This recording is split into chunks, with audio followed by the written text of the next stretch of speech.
All right. What's going on Instagram? What's going on YouTube? Happy Thursday. Hope you guys are having a great Thursday. Today I'm gonna go over, of course, fitness, right? But I'm gonna go over treating your fitness goals as if it were a championship. Because there's no better way. There's no better way to push through adversity um, rather than thinking like you were competing for a championship, because literally nothing will get in your way. So, um, on the topic, right? Life gets hard, and life gets hard for everybody. In general, I'd say, we all have our ups and our downs. And also with those ups and downs, things always happen, literally almost every single day, that we don't expect to happen, that we weren't planning for, that we didn't care to happen. Whether that be, you got this bill from out of nowhere, you got this collection that you didn't plan on getting, you got this new job, or you finally got a new job, a new baby, you're moving, you stubbed your toe. There's so many different things that we don't necessarily expect to happen, but they do happen. And those things affect us mentally, they affect us physically, spiritually, emotionally, all LLY ending words, right? They affect us in so many different ways. But with that being said, that doesn't necessarily mean, because we're going to come up against those type of adversities, that doesn't mean we just say, all right, fuck it, this ain't for me, you know? Um, when I was a senior in high school, I kind of had my mindset, right, going into my senior year of high school, that I was never going to wrestle ever again. And the reason was because I had such a, what's going on? The reason was because I had such a horrible experience cutting weight my sophomore and my junior year. I was cutting 15, 20 pounds every single week. And also, like, my nutrition was ass. It was trash. It was garbage. And then at the same time, I was hitting puberty like really, really hard. So I was growing like crazy. So having to cut, that much weight because I was a retard, and growing at the same time just didn't mix with me mentally or emotionally. So I was like, forget this, I don't need it. I was good at other sports, so I didn't really care about it. So I told myself, I said, okay, I'm either going to go to college for football or I'm going to go to college for track, but this wrestling thing, this ain't me. So my senior year of high school, once football ended, I went straight to indoor track. Normally you go from football to wrestling, right? But I went straight to indoor track. I said, fuck it, man, I'm not doing this shit anymore. And I kind of like announced to the world, I announced to the world like LeBron James. I was like, I'm taking my talents elsewhere. It will not be on a wrestling mat. I don't care what anybody says. Forget about it, right?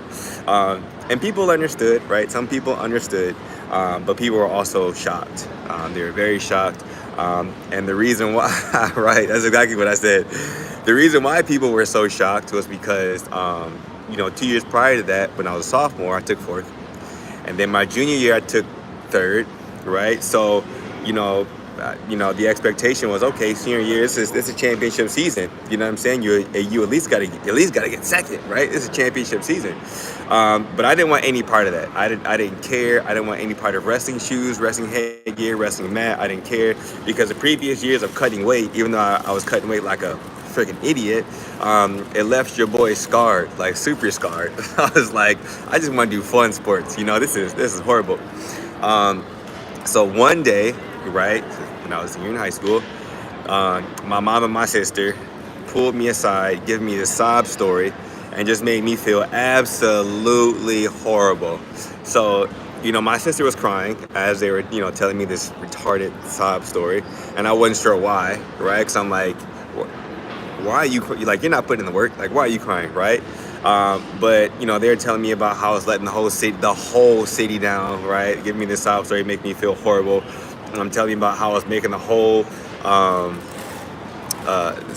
letting the whole city down, and they were doing a really good job of making me feel horrible, And I was like, guys, is it really that serious? Like, the whole city, my sister was crying. I'm like, are you serious? You know what I'm saying? But finally I was like, all right, damn, fine, I give in, because I was tired of hearing the stories. Right. Yeah. I was tired of hearing the stories, and I was just like, I'm probably not going to get away with this for a while. So, so I just gave in, right? And so I started my wrestling season. I started my wrestling season late. I typically start my wrestling season late, but this time I started it like really late, right?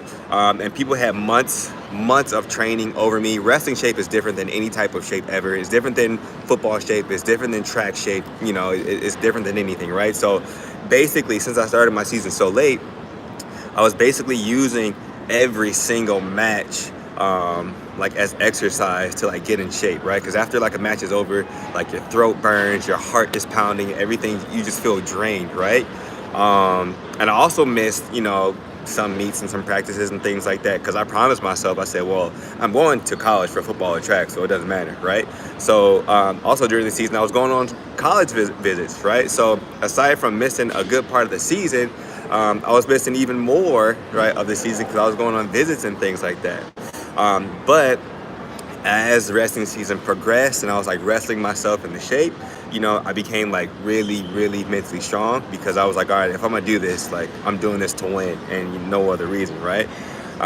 So, mindset was sharp and I just felt like I was at a point that, like nothing could really stop me at all, and finally, as postseason hit, took a while, but finally as postseason hit, I was finally in like good, solid wrestling shape, right? And with that being said, because I didn't quit, because I had people to also that help hold me accountable between my sister, my mom, my dad, my coaches, my teammates, everybody who would, step foot in the city of Twinsburg, I ended up becoming a champ, state champ, in a weight class that I really wasn't supposed to win because there are some guys that are supposed to be like better than me. But I ended up becoming a state champ, in a weight class that I really wasn't supposed to win, So from going from, I'm not doing this shit at all to, getting what I wanted to get, I think it was, pretty much worth it. But with all that being said, I still got the opportunity to run track and play football in college because there's just no way that I was going to wrestle in college at all. But I say that to say, if you've ever come across some type of adversity, right, mentally, say for example, you feel like you don't have time to go to the gym, like you just don't feel like dealing with the shit, or you feel like you don't have time to meal prep, my advice would be to say fuck it and make time and attack it like a pit bull, because you got a big bite in you, right? So just attack that thing like a pit bull, because if you do that, then it becomes championship season for you, okay? Then you're able to pull that champion out of yourself. You're really able to reach a level that, you kind of thought about sometimes, but not really. You'll be able to reach new levels that you never even thought was possible. So if you're having a hard time getting the ball rolling mentally so you can really bring that champion out of yourself, so you can really crush your fitness goals, then shoot me a DM. I'll give you some pointers and I'll make sure that you get there, right? So I appreciate you guys for watching my live. Remember, treat your fitness goals like a championship because it is definitely that important. As always, stay great, and I'm out of here.